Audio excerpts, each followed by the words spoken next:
자, 여러분들 반갑습니다. 역사 한 수업입니다.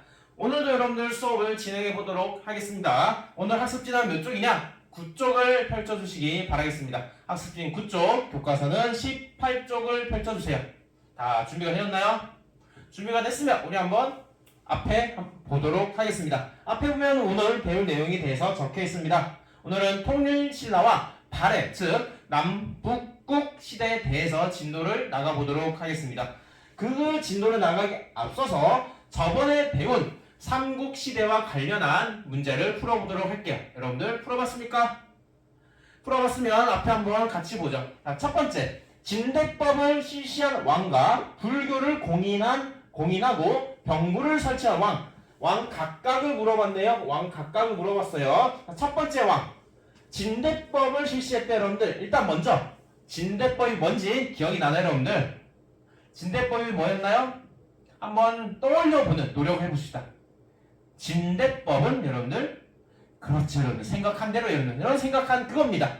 뭐냐? 바로 빈민을, 가난한 백성 빈민을 도와주기 위해 설치한 법이다라는 거예요. 이 법을 실시한 사람이 누구냐? 어느 나라 사람이냐? 고구려라는 사람이고, 고구려라는 이 나라에서 왕권을 강화시키는 과정 속에 나온 제도가 진대법이었습니다. 그럼 왕권을 강화시켰던 이 사람이 누구냐면 바로 고국천왕이죠. 첫 번째 답은 고국천왕이 되겠습니다, 여러분들. 자, 뒤에 보이는 불교를 공인하고 병부를 설치했다. 이 사람 누구냐? 바로 신라 시대에서 모든 법과 관련된 사람, 법과 관련된 거, 법. 신라 시대에서 법과 관련된 모든 걸 만든 사람이에요. 우리는 이 사람 누군가? 바로 법흥왕에서 법흥왕. 진대법을 시작한 고국천왕은요, 진대법을 통해서 백성의 지지를 얻어 왕권을 강화시켜서 귀족들의 힘을 누르는 고대 국가로 발전하고 했다라는 것이고, 법흥왕 같은 경우에도 마찬가지로 불교를 공인해서 자신을 독특한 존재로 만들고, 뿐만 아니라 병부를 설치해 군대 지휘권을 장악해서 자신의 왕권을 강화시켜 고대 국가로 발전하고자 했던 노력들을 보여주고 있습니다. 여러분들 이해했습니까? 좋아요. 자, 두 번째 문제. 진대법을 실시한 왕은 근초 고왕에 의해 전사했다. 여러분 어떻게 생각하시나요? 정답은 X죠, 여러분들. 왜 X인가요, 여러분들? 아까 풀었죠? 진대법을 실시한 왕은 누군데, 이 사람은 전사했나? 묻고 있죠. 이 사람이 누군데요? 이 사람이 고국천왕이잖아요. 고국천왕. 자, 그러면 고국천왕 이렇게 읽어봅시다. 고국천왕은 근초고왕에 전사했습니까? 아니죠, 여러분들. 근초고왕에 의해 전사한 사람은 고국천왕이 아니라 고국원왕이었습니다. 고국원왕이었습니다. 아주 원통하고 원망스럽다라는 거예요, 여러분들. 원한이 너무 많다라는 거예요. 왜 원한이 많아요? 죽었으니까. 타인의 다른 나라에서 죽었으니까 원통하고 원망스럽고 원한이 많기 때문에 고국원왕이라 불리는 거예요. 그래서 이 앞에 거는 고국천왕을 말하는 거고, 뒤에는 고국원왕을 말하기 때문에 정답은 X가 된다라고 설명할 수 있겠습니다. 자, 세 번째. 국호를 신라로 정한 왕은 이 사람은 22담론을 설치했나요? X죠, 여러분들. 왜 X인가, 여러분들? 한번 이야기해볼래요? 이야기했나요? 이야기해보고 있죠? 좋아요. 제가 이제 알려주도록 하겠습니다. 국호를 신라로 정한 사람이 여러분들 지증왕입니다. 자, 앞에를 그러면 바꿔 읽어봅시다. 지증왕은 22담론을 설치했나요? 이런 업적을 한 적이 없습니다. 22담론을 설치한 사람은 바로 백제에 있는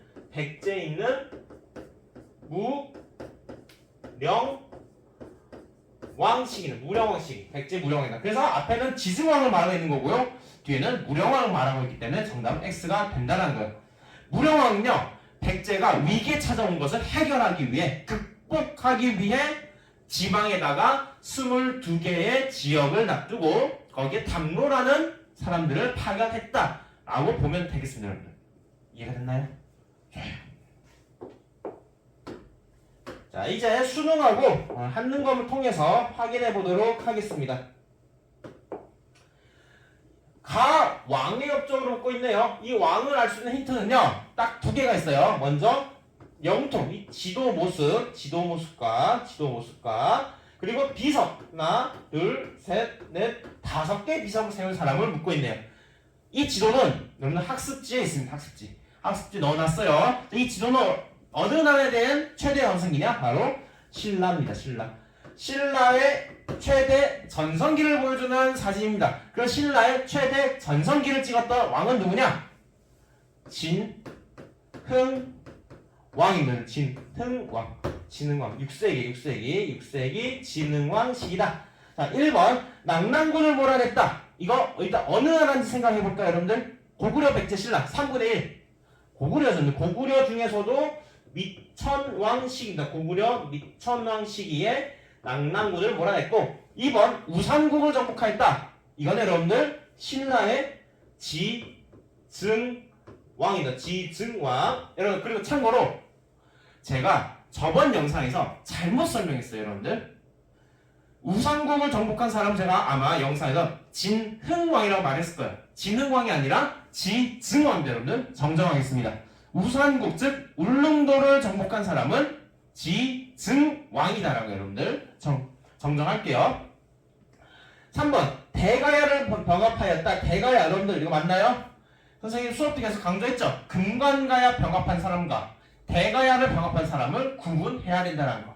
그래서 정답은 3번이 맞고, 4번 기벌포 전투에서 승리했다. 기벌포 전투는 여러분들 나당 전쟁 중에 하나인데요. 이거는 문무왕시기죠. 신라의 문무왕시기고요. 5번 살수에서 물리쳤다. 수나라의 군대는 살수에서 물리쳤다. 우리는 이걸 살수대첩이라 부르죠, 여러분들. 살수대첩. 살 수 있어 했다가 살지 못하고 다 죽어버렸어요, 여러분들. 그게 고구려의 영양왕시기입니다. 영양왕시기고, 그리고 주인공은 을지문덕 장군이죠. 을지문덕 장군. 을지문덕이 너희들 살 수 있을 것 같아 하면서 살수에서 다 수나라를 몰아내 죽여버린 사건이다라는 거예요. 그래서 정리하면 진흥왕 시기에 대가야를 정복하였다. 금관가야를 정복한 왕은 누구였죠? 여러분들? 금관가야를 정복한 사람은 신라의 법흥왕이었습니다. 법흥왕 시기였다. 자, 밑줄근 왕에 대한 설명으로 옳은 것은 위기에 빠진 고구려를 구하라. 일단 첫 번째 고구려와 관련된 왕인가 보네요. 평양선 전투에 전사한 고국 원왕의 뒤를 이었대요. 그러면 못해도 고국 천왕이나 태조왕이나 그 다음에 미천왕 이런 사람들은 아니겠다라고 알 수가 있겠죠. 자, 구성 전진으로 불교를 수용했고 태학을 설립했다. 고구려에서 불교를 수용하고 태학을 설립한 사람은 누구였어요, 여러분들? 시옷 들어가는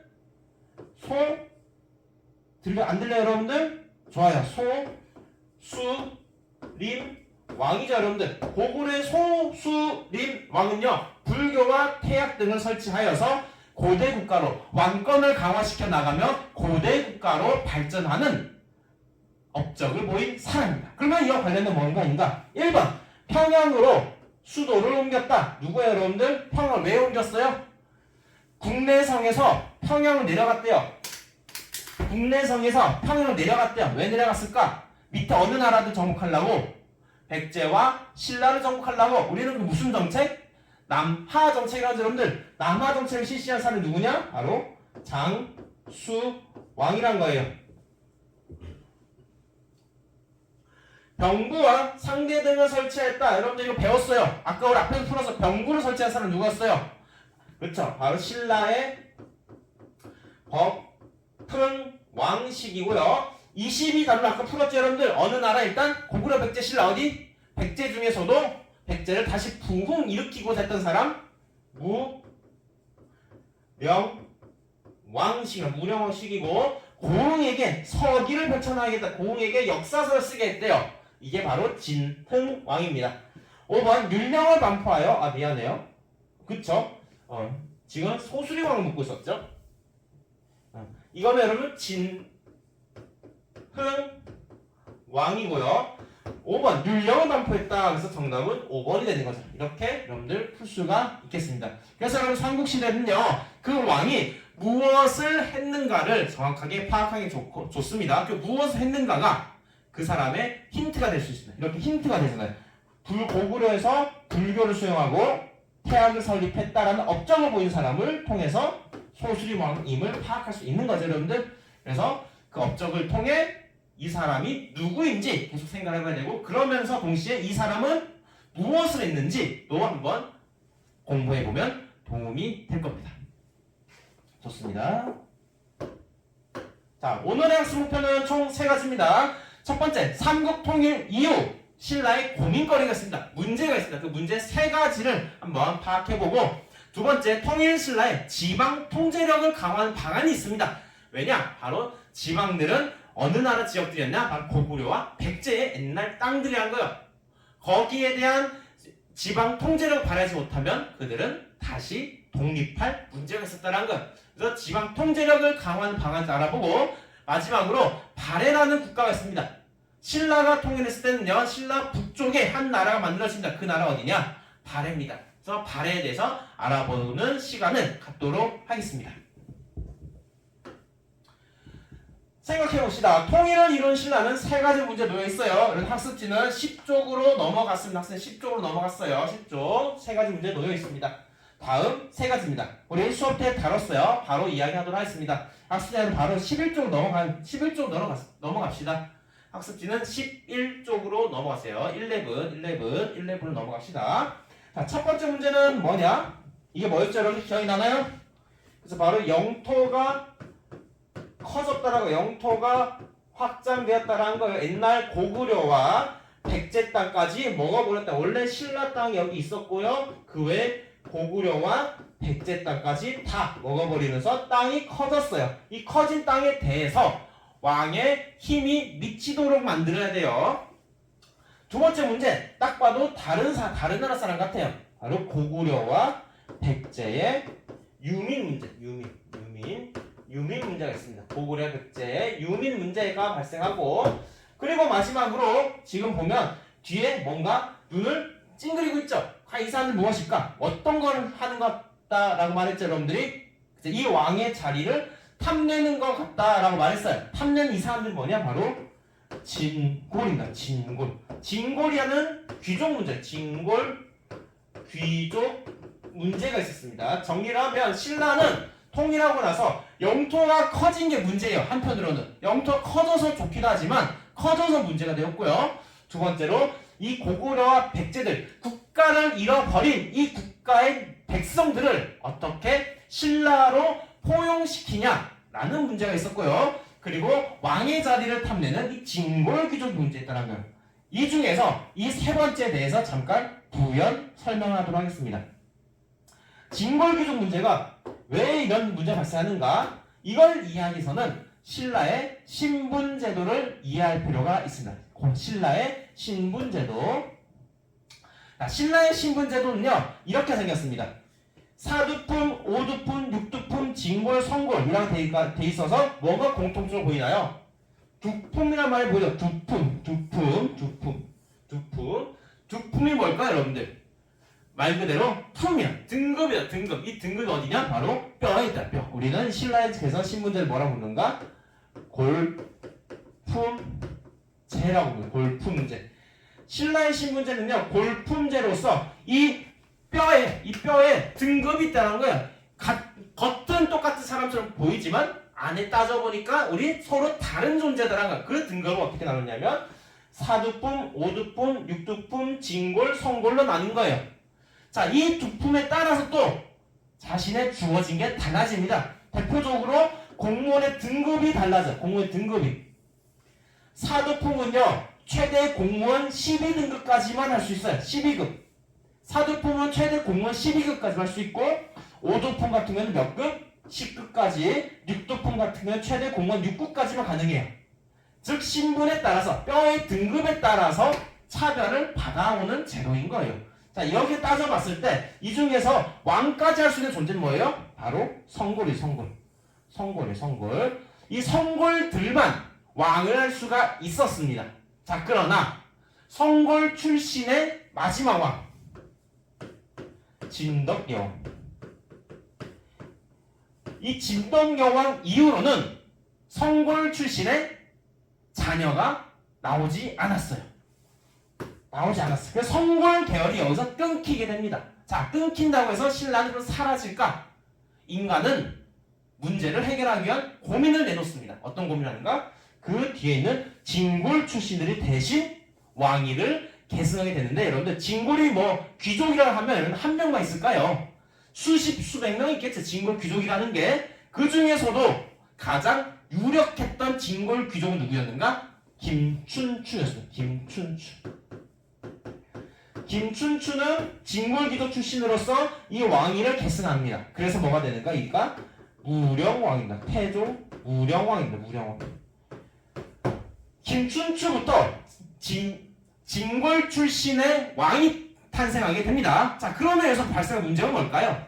아까 진골이 몇 명이 됐죠? 한 명이 됐나요? 아니죠, 여러분들. 진골 출신의 귀족들은 많아요. 근데 원래 성골만 할 수 있었던 왕을 진골 출신 중에서도 김춘추가 얻었어요. 자, 그럼 다른 진골 어떤 생각까질까요? 그쵸, 바로 나도 할 수 있을 것 같아. 나도 진골인데 나라고 왕 못할 소냐라는 생각을 갖게 되죠. 그래서 아까 봤던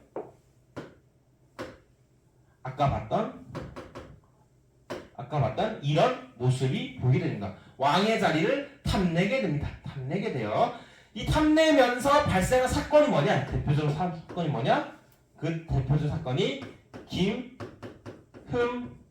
김흠돌이라는 사람이 반란을 일으키게 됩니다. 이때가 신문왕입니다. 신문왕 시기에. 지금 학습지 왼쪽에 있는 거 설명하고 있는 거예요. 왼쪽에 있는 거 바로 김흠돌이라는 진골 귀족이 반란을 일으키게 됩니다. 이 왕의 자리를 탐내면서 반란을 일으키게 됩니다. 하지만 신문왕은 이들을 진압하고 진골 귀족들을 죽이면서 왕권을 강화시켜 나갑니다. 여러분들. 681년에 김흠돌이라는 사람이 반란을 일으켰다는 거. 네, 여기까지 이해가 됩니까, 여러분들? 신라가 어떤 문제 상황 속에 놓여 있는지 이해가 되십니까? 자, 그렇다면 신라는요, 이 문제들을 어떻게 해결해 갔는지 확인해 보도록 하겠습니다.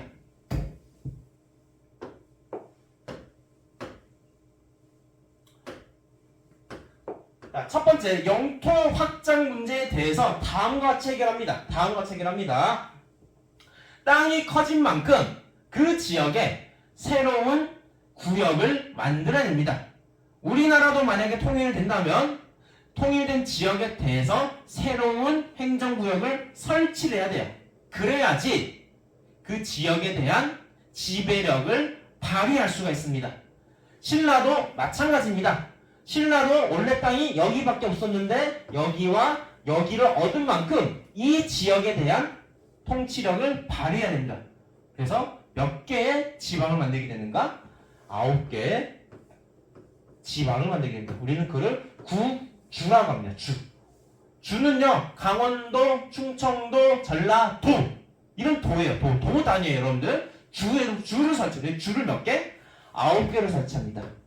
뿐만 아니라 각 주마다 가장 핵심이 되는, 중심이 되는 가장 큰 도시에다가 조그마한 수도를 만듭니다. 소경을 만듭니다. 조그마한 수도를 만듭니다. 오늘날의 광역시 같은 걸 만들게 됩니다. 부산광역시, 대전광역시처럼 아주 큰 수도를 하나 만들게 되는데 이거를 몇 개 만드냐? 몇 개의 점이 여러분들? 둘, 셋, 넷, 5개 만들죠? 5소경이랍니다. 그래서 신라는요, 지방이 확장된 만큼 이걸 해결하기 위해 구주 5소경을 설치하고 새롭게 정비했습니다. 자, 그러나 여러분들 5소경을 그렇다면 왜 설치했을까요? 여러분, 왜 설치했을까요? 왜 또 다른 수도를 뒀을까요? 한번 생각해 볼까요? 기존의 수도의 위치를 고려해 보세요. 한번. 그렇죠, 여러분. 여러분들이 아마 정확하게 생각했을 겁니다. 기존 수도를 보면 여러분들 어디에 위치해 있어요? 동쪽에 치우쳐 있죠, 여러분들. 옛날 신라 땅이었으면, 이 정도 땅이었으면 사실 문제될 게 없어요. 근데 땅이 커지니까 너무 멀어. 이쪽 지역을 막 통치하고 이쪽 지역 통치하기에는 너무 멀어요. 너무 멀어요. 동쪽에 치우쳐 있었기 때문에 정리하면 첫 번째는 동쪽에 치우친 점을 보완하기 위해 소경을 설치했고 또 다른 이유가 하나 또 있습니다, 여러분들. 소경이 설치된 지역들 보면 대체적으로 옛날에 어디 지역들인가요, 여러분들? 신라 땅인가요? 백제 땅이죠. 고구려 땅이죠. 즉 고구려와 백제 등 이 지역의 사람들을 감시하기 위한 목적도 담겨 있습니다, 여러분들. 고구려 백제 등 옛날 지역의 사람들을 감시하기 위해서 소경을 설치한 것도 있습니다. 정리하면 소경을 설치한 이유는 크게 두 가지입니다. 하나는 동쪽에 치우친 수도를 보완하기 위해서 만든 것도 있지만 또 한편으로는 옛날 고구려와 백제 지역의 사람들을 특히 그 중에서도 고구려 백제 출신의 지배계층들을 감시하기 위해서 이게 핵심이에요. 감시하기 위해서 만들었다라고 정리할 수가 있겠습니다. 학습지에 Q에서 적혀있죠, 여러분들?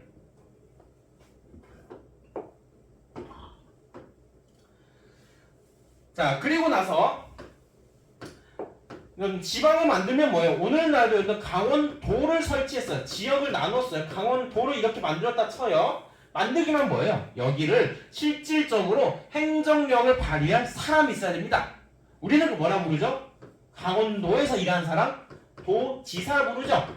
그런 것처럼 각 주마다 사람을 보내는 그걸 뭐라냐 우리는? 지방관이라고 해요. 지방관. 각 주마다 지방관을 파견합니다. 지방관을 파견해요. 그러나 여러분들 중앙은 항상 반란에 대해서 걱정이 너무 많아요.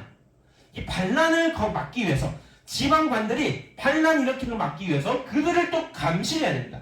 그러니까 중앙에 또다시 이들을 감시하도록 비정기적 또는 정기적으로 감시하는 사람들을 보냅니다. 바깥으로 보냅니다. 우리는 그거를 외사정이라고 합니다. 외사정. 바깥의 사정을 확인하는 거야. 바깥의 사정을. 이 지방관들이 반란에 대한 생각이 있는지 없는지를 감시하기 위해서 외사정이라는 관리를 파견합니다, 여러분들.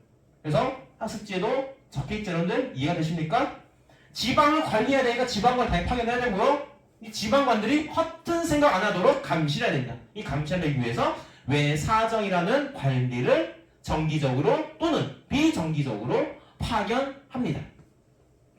또 여러분들 신라는 이 영토가 커진 만큼 또 다른 걱정거리가 있습니다. 옛날부터 이 특정 지역에 살아왔던 오래전부터 살아왔던 사람들이 있습니다. 오래전부터 그 지역에서 아주 유명한 사람들이 있습니다. 오래전부터 싸우면서 부를 쌓아온 사람들이 있습니다. 그 사람은 뭐라냐? 바로 촌주랍니다. 촌주. 그 마을, 그 시골에서 오랫동안 싸우면서 명성을 만들어온 지방의 실질적인 실력자인 촌주들이 있습니다. 이 촌주들도 가만히 냅뒀다가는 이들이 반란을 생각할 수 있습니다. 그래서 이들이 허튼 생각하지 못하도록 촌주들이 중앙으로 와서 거주할 수 일정 기간 동안 중앙에 와서 거주할 수 있도록 한 제도가 있습니다. 우리 그걸 뭐라 하냐? 상수리 제도랍니다. 상수리 제도랍니다. 자, 정리하면 상수리 제도는 왜 한 거예요? 왜? 목적이 뭐예요? 목적이 뭐예요, 여러분들? 목적? 생각해봤나요? 목적은 여러분들 여러 생각한 대로 됐을 거예요. 목적 뭐냐? 바로 촌주들을 견제하기 위함. 촌주 견제. 상수리 제도를 한 이유는 촌주를 견제하기 위해서 실시했다라고 정리할 수 있겠죠, 여러분들. 이 지방에서 오랫동안 살았기 때문에 그 지방에서 가장 누구보다도 잘 아는 사람들이에요. 자기가 잘 아는 만큼 마음에 안 들면 지방 사람들을 이끌고 반란을 일으킬 수 있다는 거예요. 그 반란을 막기 위해서 일정 기간 동안 중앙에 와서 살도록 만든 겁니다. 그게 무슨 제도다? 상수리 제도다라는 거예요. 상수리 제도를 그걸 왜 했다? 누구를 견제하려고? 촌주를 견제하려 시행했다라는 거예요, 여러분들. 이런 식으로 해서 신라는요 구주 오소경을 중심으로 해 각 지방에 대한 통제력을 강화하고 왕권을 높여갔습니다, 여러분들. 자, 두 번째 문제, 삼국에 대한 유민 문제가 있습니다. 유민 문제. 유민 문제를 해결하기 위한 퀴즈가 있습니다. 일어서다 이렇게 하면 뭐랄까요, 여러분들? 앉았당? 뭐죠? 앉았당? 그쵸, 서당이죠, 서당. 서당. 자, 이 초코파이 정입니다. 정이 몇 개예요? 10정이죠. 10정. 네, 헛소리고요. 정의하면 이 삼국 유민들의 문제를 해결하기 위해서 이들을 중앙 군대로 편입시킵니다. 지방에 있는 것보다는 여러분들 중앙에 있는 군대가 더 멋져 보이거든요, 여러분들. 그래서 중앙에 있는 군대로 편성시킵니다. 그게 뭐냐? 바로 구서당입니다. 중앙군대. 중앙의 구서당을 편성하게 됩니다. 구서당은 뭐냐면 첫 번째 서당이 있고요, 두 번째 서당이 있고요, 세 번째 서당이 있어요.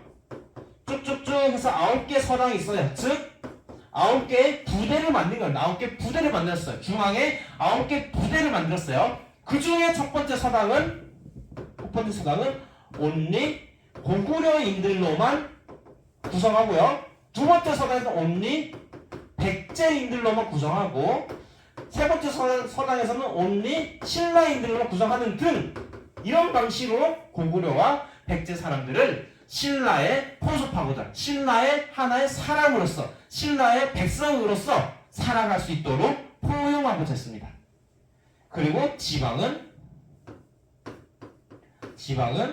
10정을 둔 거죠. 2정 아니고요. 이정이 아니고요. 10정을 둔 거예요. 10정 놓습니다. 10정은 여러분들 각 주마다 하나씩 둔 거예요. 한 주에도 한 정을 둔 거고요. 삭제도 한 정을 둔 거고요. 명제도 한 정을 둔 거예요. 한 정씩 둔 거예요. 자, 우리 주가 몇 개를 했었는데? 주가 9개를 했죠. 9주를 했죠. 근데 정은 몇 개예요? 10개죠, 여러분들. 무슨 의미일까요? 그렇죠. 어딘가에 하나 더 뒀다는 거예요. 거기 어딜까? 여러분들은 어디에 둘 것 같아요? 하나 더를. 이쪽에다가 왜죠? 왜 둘 것 같아요? 왜다가? 그렇죠. 바로 국경을 맞대고, 국경을 맞대고 있기 때문에 여기에는 군사력이 더 요구됩니다. 그래서 어디냐? 정확히는 이 한주라는 곳에다가 플러스 1을 더합니다. 그래서 한주는 두 개의 정, 2정을 둡니다. 2정을 두게 됩니다. 그래서 10정이 만들어지게 되는 거예요. 이해가 되십니까? 네. 자, 여기서 또 이 백제민들을 포용하기 위해서, 고구려민들을 포용하기 위해서 구주를 길 때 있어서 여러분들 어떻게 뒀냐면, 사진 한번 볼까요? 자, 사진 볼까요? 구주를 설치할 때 어떻게 두냐? 구주를 설치할 때, 자, 이쪽 신라 지역, 이쪽 옛날 무슨 지역? 백제 지역, 이쪽 무슨 지역? 고구려 지역이죠. 주가 몇 개씩 있어요, 여러분들? 고구려 지역 몇 개? 3개. 백제 지역 3개. 신라 지역 3개. 이거를 우리 뭐라 말하는가? 구주를 9개 주를 균분했다. 균등하게 분배했다는 거예요. 서로 불만 갖지 않도록 하기 위해서 구주를 고구려, 백제, 신라 등 3개씩 균분하여 설치하면서 이들 불만을 주셨다는 거예요. 어떤 지역을 말하겠죠? 아니 왜 우리 지역은 줄을 2개만 설치했는가? 고구려 4개씩이나 주고 뭐가 불공평하다 이렇게 말할 수 있는 거예요. 그래서 그 지역만 모두 다 균등하게 3개씩 분배해서 신라민으로서 살아갈 수 있도록 포용하게 만들었다. 이런 식으로 해서 삼국 유민 문제를 해결하고자 했다라는 거예요, 여러분들. 이해가 되십니까? 좋아요. 좋습니다. 자, 마지막 진골귀족 문제 한번 확인해 볼게요. 진골귀족 문제를 알기 위해서는 여러분들 일단 이것 좀 생각해 봅시다. 여러분, 우리 고려시대를 배웠지만요. 정치 권력은 항상 정치 권력 안에는요 이렇게 있습니다. 기존 세력이 있고요. 기존 세력이 있어요. 근데 기존 세력이 점차 강해지면서 어떻게 되는가? 기존 세력 어떻게 되는가? 이렇게 기울게 됩니다. 기존 세력이 더 힘이 세집니다. 그러면 이 중앙에 있는 왕은 또는 리더는 고민거리 빠집니다. 얘들을 가만히 냅뒀다가는 자신의 지도력에 위협이 됩니다. 위협이 되기 때문에 이들을 견제할 균형을 맞출 필요가 있습니다. 균형 맞추려면 어떻게 해야 돼요, 여러분들? 균형 맞추려면 여기에 새로운 걸 둬야겠죠. 새로운 걸 둬야겠죠. 아이고, 선생님이 과학을 못해가지고 여러분들 그림 이상하죠? 기존 세력이 세질수록 어디 위치해야 돼요? 기존 세력이 세질수록 어디에 위치해야 돼요? 기존 세력이 여기 있어요. 기존 세력이 점차 세지면서 기울게 되죠. 이런 균형을 맞추려면 어떻게 해야 돼요? 새로운 사람을 보여요. 뉴 페이스. 그 신라는 뉴 페이스를 기르기위해서 한 역할들이 있습니다. 뿐만 아니라 뉴 페이스를 강화시키기 위해 새로 설치한 기구가 있습니다. 그게 무엇인지 확인해 보도록 할게요. 신라는요, 크게 두 가지 기구를 만듭니다. 하나는 무슨 기구냐? 하나는 바로 집사부라는 기구를 설치하게 됩니다. 집사부라는 기구를 설치해서 여기서 진골 귀족들이 업무를 보는 게 아니라 왕이 직접 뽑은 관리들이에요. 왕의 손에 뽑힌 사람들이 일하게 됩니다. 바로 집사부를 뽑게 되고, 집사부에서 일하는 사람을 뭐라고 부르는가? 대빵을 시중이라고 합니다. 시중. 자, 17에 보면 왕의 직속 기관이면서 핵심 기구로 뭘 설치했다? 집사부를 설치했다는 거. 그러면 왜 직속 기구면서 핵심 기구냐? 왼쪽을 보면 여러분들, 학습 왼쪽 보면 집사부의 기능이 뭐라 적혀있나요? 왕의 명령을 전달하고, 그리고요, 기밀을 관리한다. 비밀, 시크릿을 관리한대요. 어때요? 업무가 어때요? 기능이 굉장히 핵심적이죠, 여러분들. 기밀, 모든 정보를 다 꿰고 있는 것이 여기 모든 정보를 꿰고 있고, 왕의 명령을 전달하는데 무슨 말이냐? 여러 가지 부서들 있어요. 여러 부서들이 막 많아요. 부서들이 있어요. 부서들이 요구사를 올렸어요. 왕한테 올렸어요. 그리고 왕이 또 명령을 내려요. 이 관리하는 곳이 바로 집사부입니다. 집사부는 왕의 명령을 받들고 아래로 내보내는 역할입니다. 명령 출납합니다. 밖으로 내보내고 이 아래에 있는 요구사항을 올리는 역할을 하게 됩니다. 모든 정보를 꽉 쥐고 있는 만큼 잘못하면 정보를 조작할 수도 있겠죠. 왜곡할 수도 있겠죠. 그만큼 이 집사부의 기능은 강력했다라는 거예요. 강력했다. 이 강력한 집사부를 통해서 누굴 견제하고자 했다? 진골기록을 견제하고자 했다는 거고, 또 한편 새로운 세력을 육성하고자 합니다. 새로운 세력을 육성하기 위해서 만든 게 뭐냐? 학교입니다. 국학을 만듭니다. 국학을 만들어서 새로운 뉴 페이스를 교육시킵니다. 자, 교육시켰으면 뭐예요? 졸업하면 뭐예요, 여러분들? 백수처럼 살까요? 일을 해야 됩니다. 일을 하기 위해서 사람을 뽑습니다. 그 인재 등용 제도를 뭐라 하는가? 독서 삼품과라고 부릅니다. 독서 삼품과라고 부릅니다. 독서 삼품과입니다. 이해가 되셨습니까? 독서 삼품과에 대한 자세한 내용은 나중에 다시 배우게 될 겁니다. 일단 이 정도만 확인하고 넘어가겠습니다. 이런 노력들은 대체적으로 언제식인가? 아까 봤던 구주 5성형 설치하고 구서당 10점을 완성하고 그 다음에 이렇게 국학을 설치했던 시기는 대체로 언제냐? 신문왕 시기입니다. 신문왕 시기에 대체적으로 통일신라 시기에 통치체제가 완성됩니다. 다만 독서상품과는 신문왕이 아니라 원성왕입니다. 다만 독서상품과는 원성왕 시기에 신문왕 이후고, 이외 대부분의 내용들은 신문왕 시기에 전개된 내용들입니다. 자, 뿐만 아니라 이제 진골기록은 새로운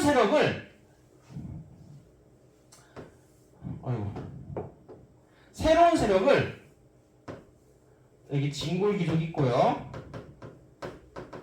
뉴페이스를 만들면 뭐예요, 여러분들? 얘들을 강화시켜봤자 뭐예요? 또 한편 애들의 힘을 또 빼줘야 돼. 진골기 힘도 빼줘야 돼. 새로운 세력을 길러가지고 이걸 균형을 맞추고 필요하지만 가장 필요한 거는 이들의 힘을 줄여주는 겁니다. 이 힘을 줄여주기 위한 노력이 뭔가? 바로 토지제도에 대한 개혁입니다. 토지제도 개혁. 자, 보면 이렇게 봐보도록 할게요. 자, 여러분 뭐가 보이시나요? 농민들이 벼를 베고 있습니다. 이게 땅입니다, 여러분들. 땅에다가 어떤 특수한 권리를 줍니다. 옛날부터는 땅에다 권리를 줬어요. 이 땅에서 땅을 줄게라는 말은요. 이 땅에서 뭔가 할 수 있는 권리를 줍니다. 어떤 권리가 있냐면 대표적으로 세금을 대신 거둘 수 있는 권리를 줍니다. 세금을 대신 걷는 거예요. 수조권이요. 수조권. 우리는 수조권. 관리들한테 이 땅에서 생산된 것을 대신 거둘 수 있게, 대신 거둘 수 있게 해줍니다. 대신 거둘게. 대신 거둘 수 있게 해줍니다. 우리는 그걸 뭐라 한다? 수조권이요. 수조권. 자, 그러나 당시 진골 귀족들은요, 이 땅에 대한 수조권뿐만 아니라 어떤 걸 갖고 있었냐면 바로 이 사람과를 사람. 바로 노동력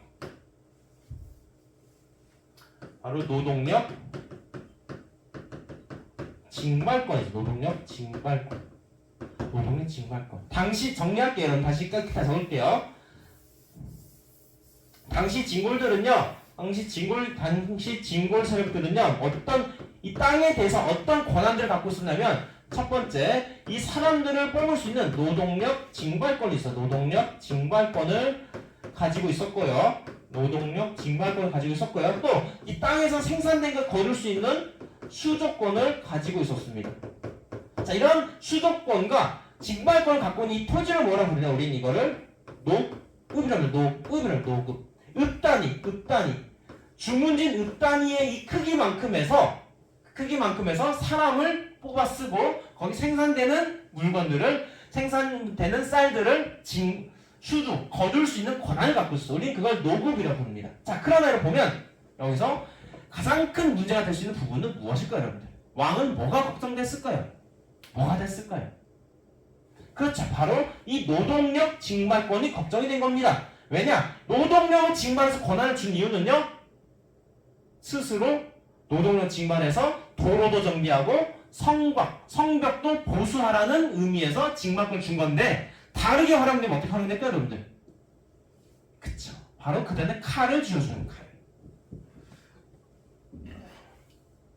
이들한테 칼을 쥐어주면 결국 뭐가 되는 겁니까? 반란이 되는 거죠. 이걸 우려하는 왕. 그래서 이 노동력 징발권을 없애고 수조권만 인정한 무슨 토지냐?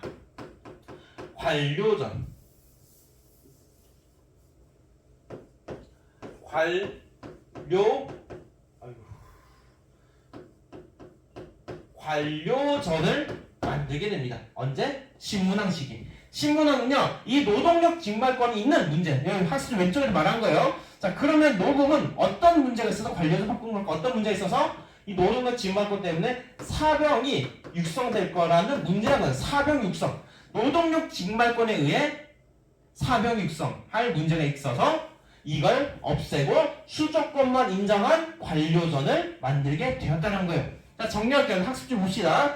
신문왕은요, 노급을 폐지했습니다. 왜 폐지했다, 여러분들?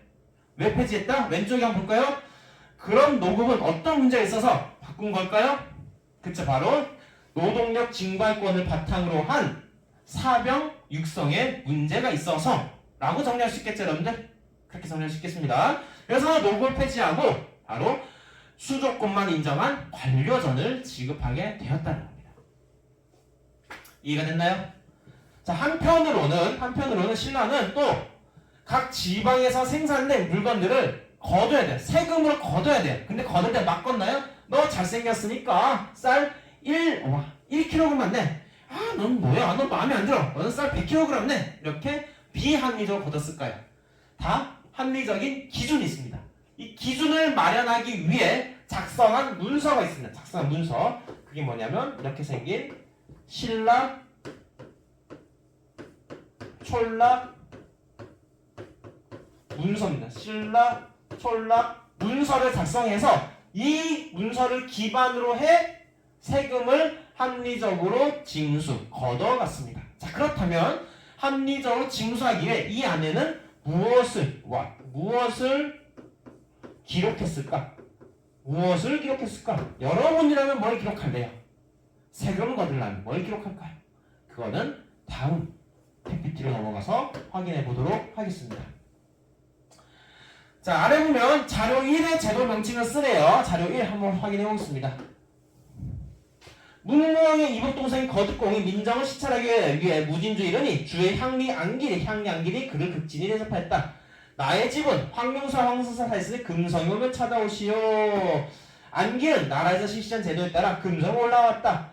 안길이 거득공 찾아다 거득공 잔치를 풀었다. 안길이 상공을 내려왔습니다. 매년 각 고을의 향리한 사람이 금성에서 올라오게 하는 제도래요. 향리가 금성에 올라온 제도래요. 이게 뭘까? 향리가 뭐냐면요, 촌주들이 지방 공무원을 하면 향리라 부릅니다. 촌주들이 지방 공무원을 하면 향리라 불러요. 자, 그러면 향리는 뭐예요? 촌주죠. 촌주가 금성이래요. 금성이 어디야, 여러분들? 신라의 어디? 수도죠. 향리들이 수도로 온대요. 이게 무슨 제도였어요, 여러분들? 그쵸, 상수리 제도죠. 상수리 제도를 말하죠. 자, 그럼 상수리 제도는 왜 했다? 와의 그 목적은 뭐다? 누굴 견제하기 위해서? 촌주 견제하기 위해서 실시했다는 거죠. 자, 2번 자료 위에서 촌주가 조사하고 있는 항목 3가지는 무엇이며 볼까요? 마을의 모든 사람을 합치면 147명, 사람을 확인하고 있고, 가축을 확인하고 있고, 논을 확인하고 있고, 가래나무를 확인하고 있네요. 크게 이거를 3가지 정리할 수 있습니다. 하나, 사람을 다른 말로 하면 뭐예요? 사람을 확인한다. 그 지역 인구를 확인하고 있고, 논은 뭐예요, 여러분들? 땅이죠, 땅. 즉 토지 면적을 확인하고 있고, 토지 면적, 그리고 가축, 가래나무 등 그 지역의 특산물 등을 확인할 수가 있겠다. 특산물. 그래서 이 적고 있는 이걸 우리는 뭐라 하는데, 이런 걸 기록하고 있는 거, 세금을 걷기 위해서 기록하는 거, 신라, 촌락, 문서라는 신라, 촌락, 문서라는 거죠. 신라는요, 이 촌락 문서를 작성해서 이 3가지 기준을 기록합니다. 이 3가지 기준에 따라서 세금을 걷어가게 됩니다. 자, 그럼 조사한 이유는 무엇이다라고요? 조사한 이유는 왜 와인했다? 왜 조사했다? 세금을 합리적으로 징수하기 위함이다. 세금을 징수하기 위함이다. 이렇게 적을게요, 여러분들. 이렇게 적을게요. 이유는 조세와 노동력을 징발하기 위함이다. 그쵸? 조사한 이유는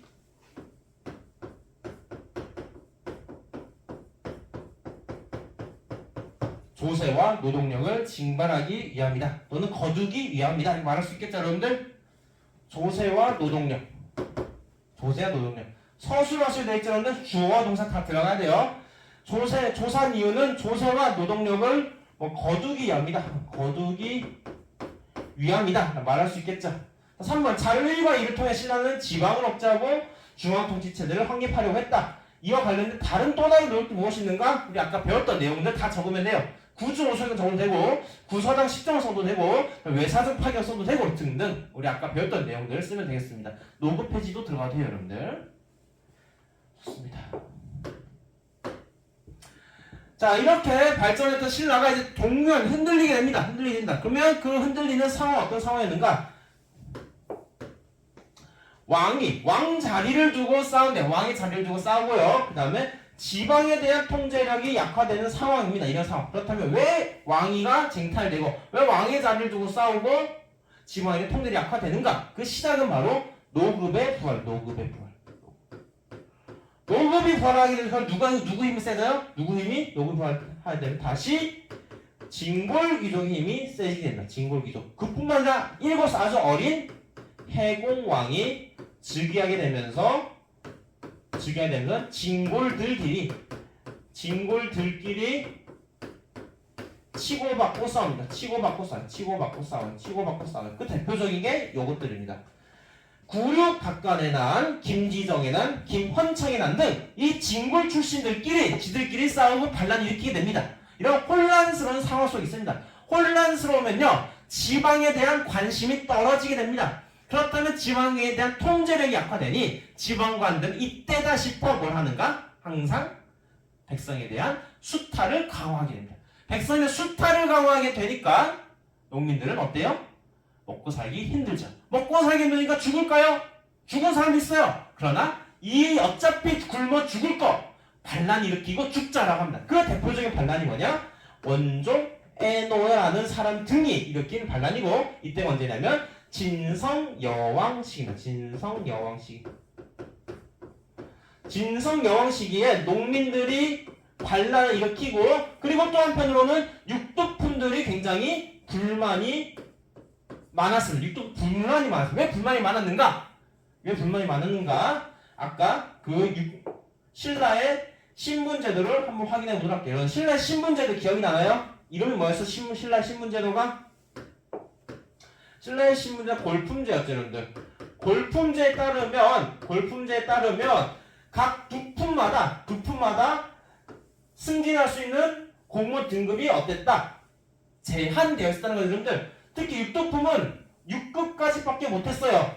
육두품은요, 진골 아래에서 다 굴렀어요. 하라는 거 다 하고 실력을 다 발휘했는데 그 능력을 인정받지 못했습니다.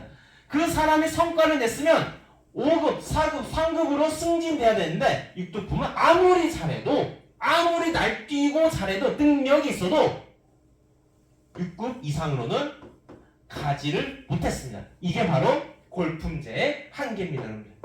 자, 이런 한계가 있기 때문에 육두품들도 굉장히 불만이 많았다라는 거예요. 불만이 많았다는 거. 골품제 한계로 능력 발휘가 불가했다라는 거예요. 그래서 반신라 성향이 형성됩니다. 한편 지방에 대한 통제력이 약화되니까 역시나 지방에서 새로운 세력들이 등장이 되는, 그들을 뭐라고 부르는 거? 우리는 호족을 부르게 됩니다. 호족의 특징은요, 커다란 땅을 갖고 있고요, 여기에 성을 쌓고요, 그리고 여기서 군대를 보유하고 있는 사람입니다. 자기만의 통치 지역이 있고 거기서 사병을 거느리며 통치하는 사람을 호족이라고 합니다. 호족이 성장이 되고, 이들은 후에 후백제와 후고구려 등을 건국하며 후삼국 시대, 분열의 시대로 빠지게 됩니다. 이 호족의 대표적인 사람은요, 왕건, 견훤, 궁예 등이 있습니다. 자, 이렇게 후삼국 시대 전개되다가 마지막 935년에 경순왕이 안 적혀있나? 네. 경순왕이 고려에 항복하면서 귀순하면서 멸망하게 됩니다. 1000년 동안 길었던 신라의 역사는 이렇게 허무하게 끝나게 됩니다. 자, 이렇게 신라가 끝날 때, 신라가 발전하고 끝나고 있을 때, 그 북쪽에는 어떤 나라가 있었는가? 바로 발해라는 나라가 있어요. 발해의 나라가 있었습니다. 발해는요, 어떻게 시작되는가? 먼저 이 평양성에서 고구려가 멸망합니다.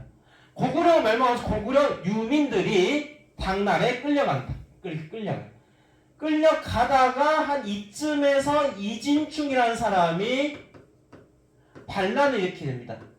도저히 못 따라가겠다, 당나라 못 따라가겠다, 반란을 일으키게 됩니다. 이 틈을 타서 이진충 등과 함께 반란에 참여한 사람이 있었으니 바로 대조영과 그 따르는 고구려 유민들입니다.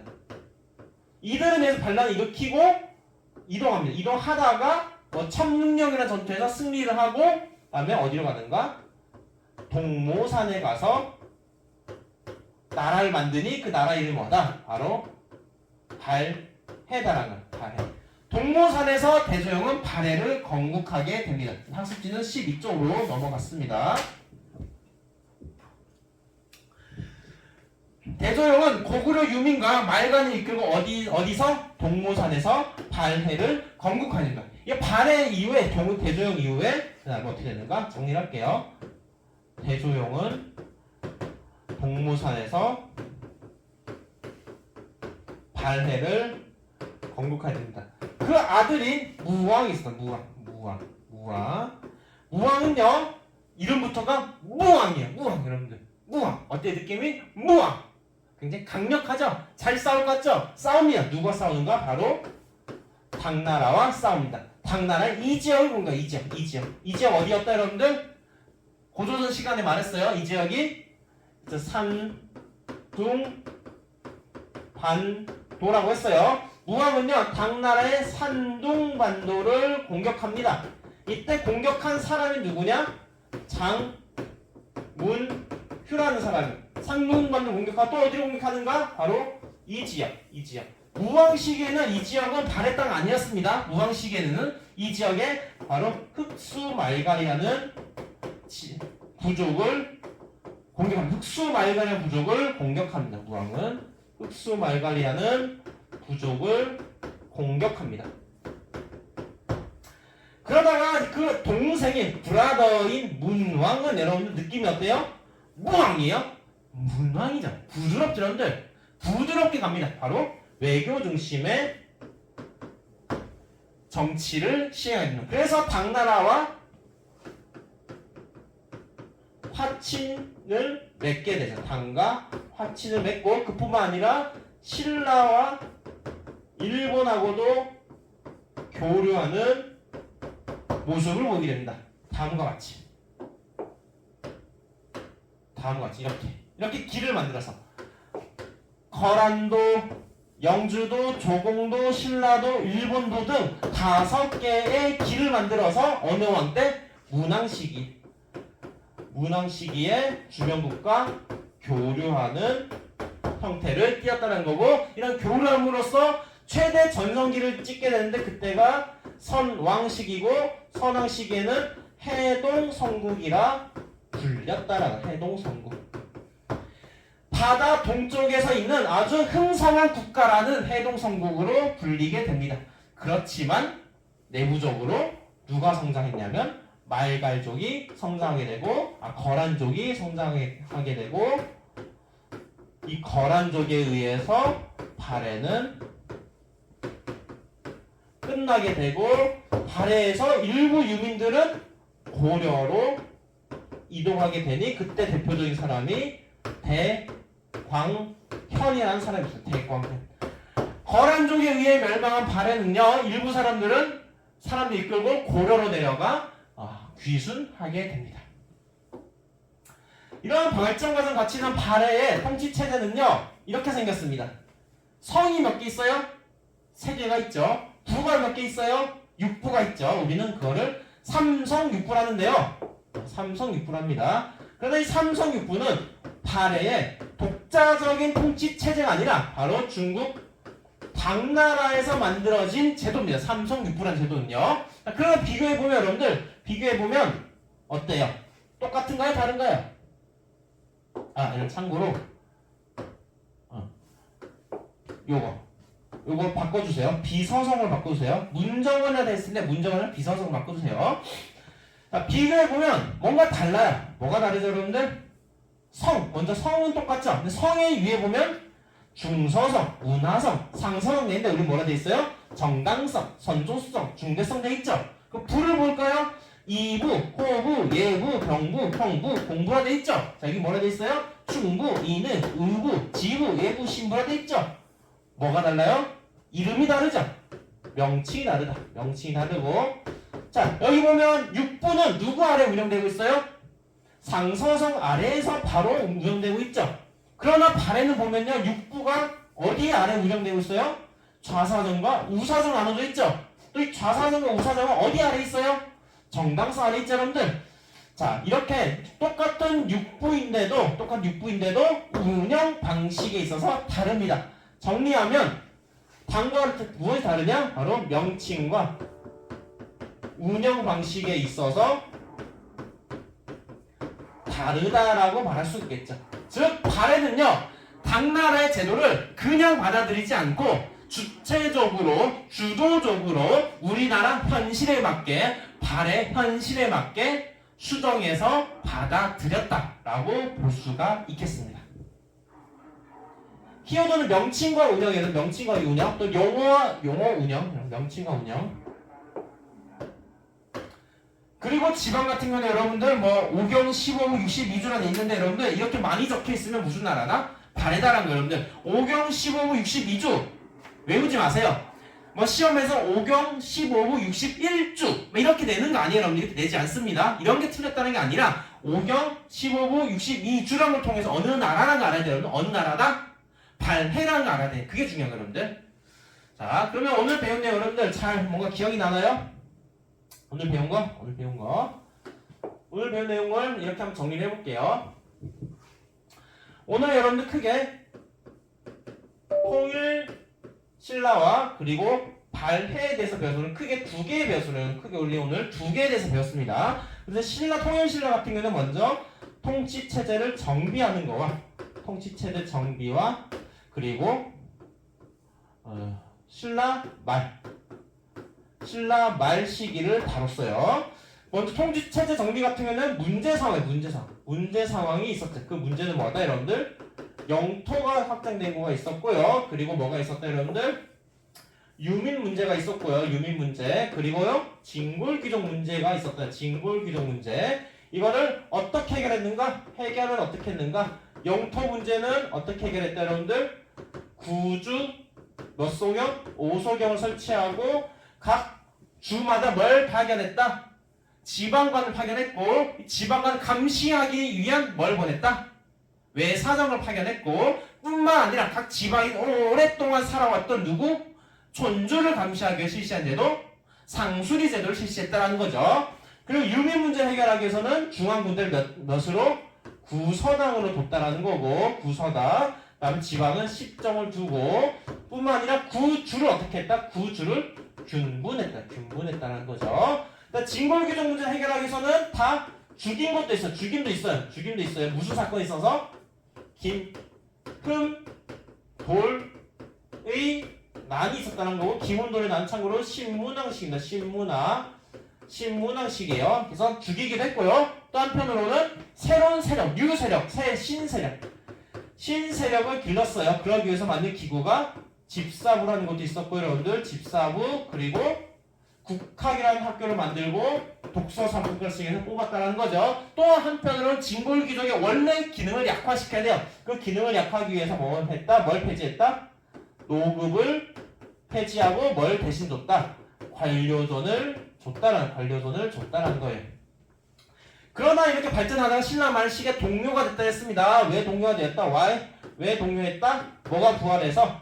노급이 부활하고 어린 해공왕이 즉위하게 되면서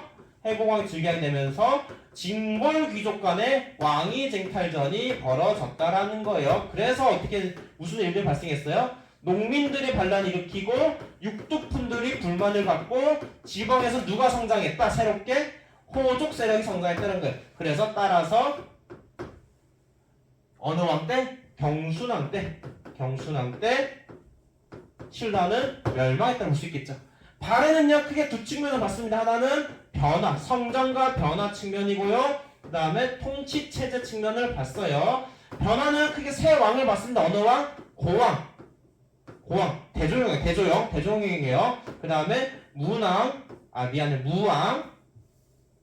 그 다음에 무왕, 그리고 문왕, 그리고 선왕, 그리고 마지막 어느 민족에 의해서? 거란족에 의해서 멸망했다는 거죠. 무왕 시기에는 어디를 공격했다는들? 당나라의 산둥반도 공격, 한편으로는 흑수말가리한 곳도 공격했고, 문왕 시기에는 어떤 정책? 외교, 교류 중심으로 했다는 거예요. 선왕 시기는 그래서 성장해서 어떤 나라를 불렸다? 바다 동쪽에서 흥성한 나라, 해동 성국을 불렸다는 거죠. 통치 같은 경우는 중앙과 지방으로 나뉘었어요. 중앙과 지방으로 나뉘었었다. 중앙 같은 경우는 몇 성 몇 부? 삼성 육부제를 시행했지만 다만 그러나 어떻게 운영되었다? 명칭과 운영 방식에 있어서 어디가 달랐다? 당나라와 달랐다는 거. 차이가 있었다는 거. 다르다는 거예요.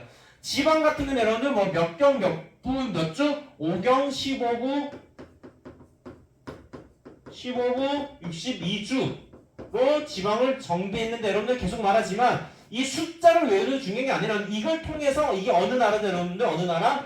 발해만이 중요합니다. 오늘 배운 내용과 이 전문인데 여러분들 많지 않죠 여러분들? 한 판에 다 정리할 수 있어요. 별거 아니에요 여러분들. 별거 아니에요. 너무 두려워하지 마세요 여러분들. 계속 반복해서 보다 보면 머리에 분명히 기억나면 여러분들 그냥 보기만 하지 말고요. 보고 나서 한번 여러분 기억나는 걸 써보세요. 이런 식으로 단계적으로 써보세요. 오늘 통일신라와 발에 대해서 내가 아까 읽었지. 통일신라 중에서 뭐 봤지? 통치체제와 그 다음에 신라말 동요에 대해서 내가 아까 읽었구나. 통치체제 정비 관련해서 또 내가 뭐 봤지? 이런 거 봤었지? 하면서 단계적으로 천천히 생각하고 직접 써보면서 떠올려보면 여러분들 분명히 저절로 암기되어 있습니다. 그러니까 지금 당장 내가 기억이 안 난다고 해서 너무 걱정하지 마세요, 여러분들. 시험 치는 그 날까지, 전날까지 계속 보고 암기하고 다시 보고 암기하고 다시 보고 떠올려보고 다시 보고 상기하는 반복이 있어야 됩니다. 그러면 분명히 여러분들 기억에 남습니다. 자, 여러분들 그러면 오늘 수업 여기서 마치도록 하겠습니다.